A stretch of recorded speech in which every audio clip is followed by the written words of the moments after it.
Good morning. My name is Carol Rosen.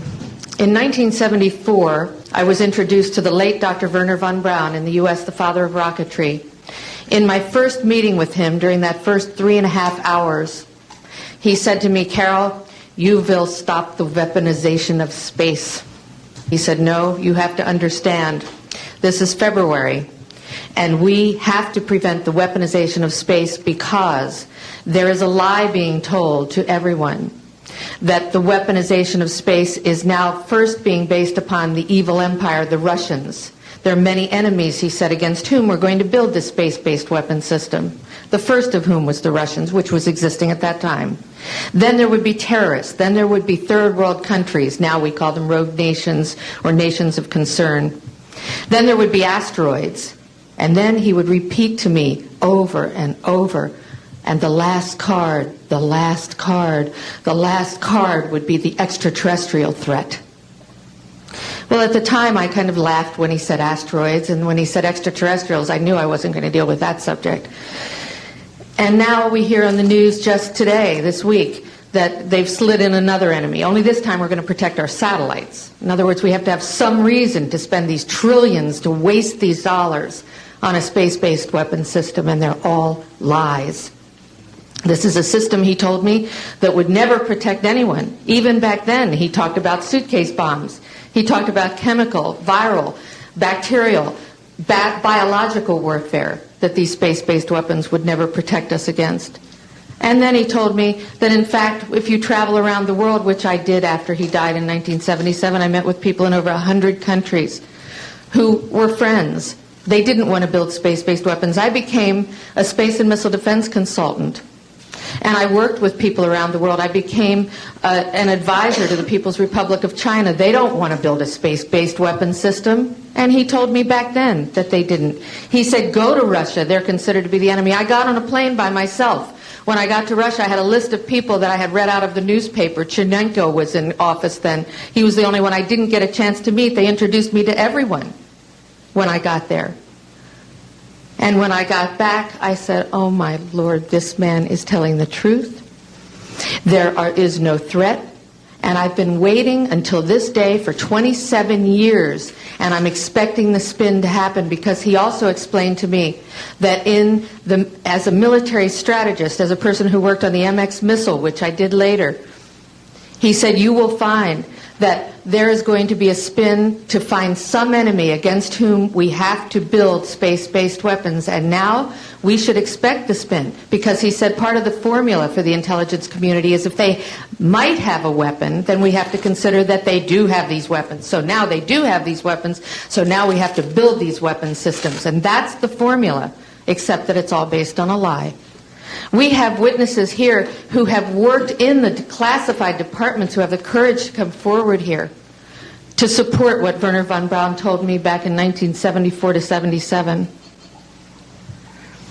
And I will testify before the Congress that when I founded the Institute for Security and Cooperation in Outer Space, which I shut down a few years ago because I didn't believe we had a chance with this huge, integrated around the world, complex weapon system, that we had any chance at all of transforming that war industry into a space industry that could provide benefits, like Dr. Greer has said, of global warming. We can end that situation of that problem. We can end the energy crisis. We can build now non-polluting technologies. Wernher von Braun used to tell me that we could have cars back then that drove around off the ground. He described this to me on beams so that we have no pollution on this planet.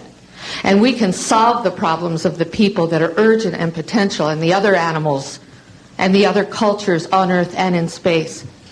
And we can end the arms race without dislocating the industry jobs, without disrupting the economy, by transforming, Wernher von Braun told me, the war industry into a global cooperative space industry that will provide, he said, finally, more jobs and profits on this planet than during any hot or cold wartime, more products and services that can be applied directly to solving the problems of this planet.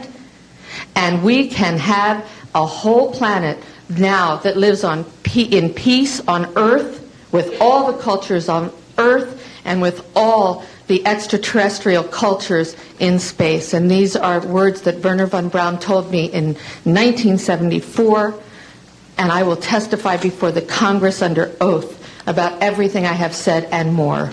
Thank you.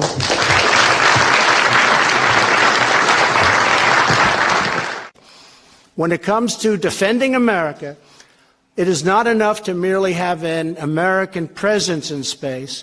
We must have American dominance in space. Very importantly, I'm hereby directing the Department of Defense and Pentagon to immediately begin the process necessary to establish a Space Force as the sixth branch of the armed forces. That's a big statement.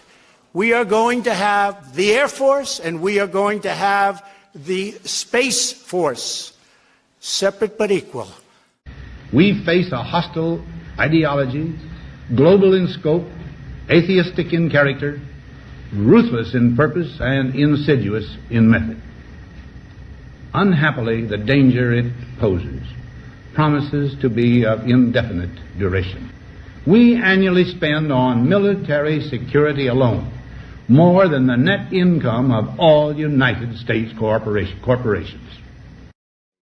A shadowy government with its own Air Force, its own Navy, its own fundraising mechanism, and the ability to pursue its own ideas of the national interest, free from all checks and balances, and free from the law itself.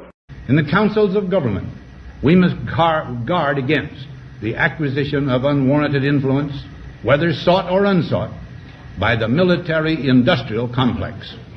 I'd like to thank each of the witnesses and for your patience. We're running about 50 minutes late, and I do apologize for that. I want to emphasize that all of these witnesses each could speak for probably anywhere from 2 to 5 hours about what they have witnessed. We were trying to give you a snapshot. We have another 400 of these witnesses. I have carried this burden for 8 years. I'm now giving it to you, the American people and the people of the world, to take it forward.